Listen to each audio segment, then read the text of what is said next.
a crowd started to gather. The men were chanting in Arabic, Allahu Akbar, Allahu Akbar. And my father and I, as I was holding his hand, were pushed to the front of this crowd.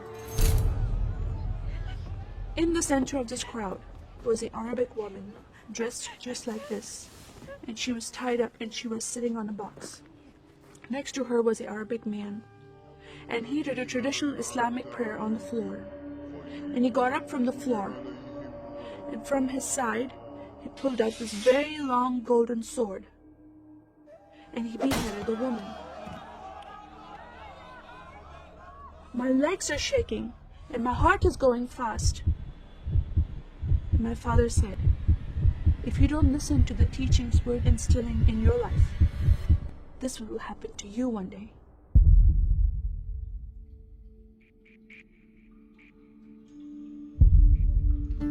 I was born and raised in a small country by the name of Kuwait, a community of 98% Muslim population. 2 of my uncles are imams, and 1 is president of a mosque, where I would hear the call to prayer 5 times a day. As a Muslim, the word Yahudi, which means Jew, was instilled in me as a bad word, as a cuss word. Yahudis should not exist. They should be killed, and I never thought to question why would I hate them. I never met Jewish people in my life. They never did anything to harm my family. I just hated them. Just the word brought hatred in my heart. It's very important to learn the Quran and the Hadith, and even memorize it in Arabic. I even entered a competition where you recite the long chapter in front of Islamic leaders and teachers.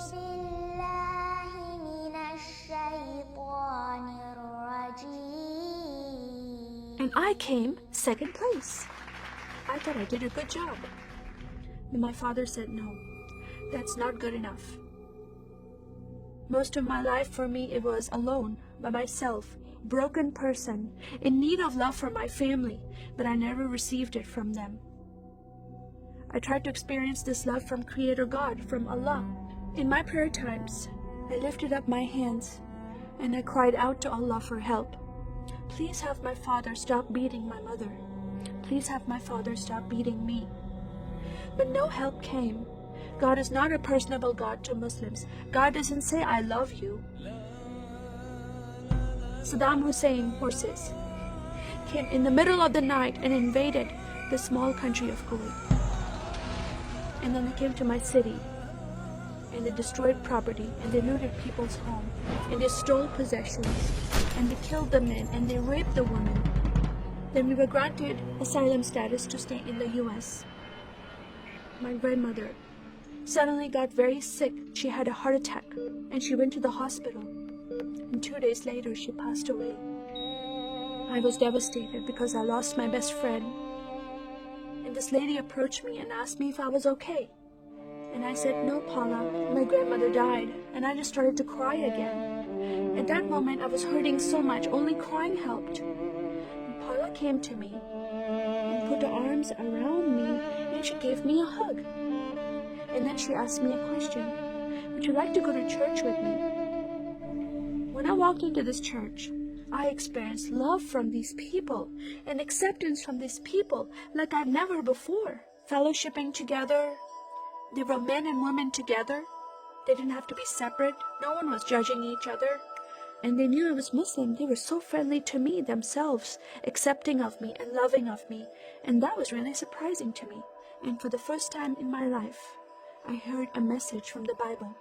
I started reading the message about Yeshua. When he walked into the synagogue, he was given a scroll from Prophet Isaiah, and he opened the scroll and he started reading that scripture. That the Spirit of the Sovereign Lord is upon me, because he has anointed me to preach the gospel to the poor. He has sent me to heal the broken heart and to proclaim liberty to the captive and freedom of sight to those who are bound, to proclaim the year of the Lord's favor.